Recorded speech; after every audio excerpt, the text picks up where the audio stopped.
লগ্ন মাধুরী রঙে ভেজা কবিতায় আজ সরোয়ার শেরে বাংলা ও ভাষাগুলি সেরেছি তাই তুমি বঙ্গবন্ধু রক্তটা কুঞ্জরা বড় সে ভাষণ তুমি বানের শিশে মিশে থাকা শহীদ জিয়ার সাধন তুমি ছেড়ে হারানো শাহজাদা ইমামের একাত্তরের দিনগুলি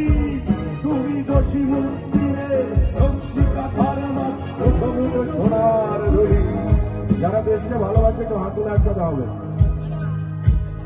আমার সোনার বাংলা জন্ম দিয়েছ তুমি মাগো আমার প্রাণের বাংলা আমি তোমায় ভালোবাসি মনের প্রিয় মাগো তোকে বড় বেশি ভালো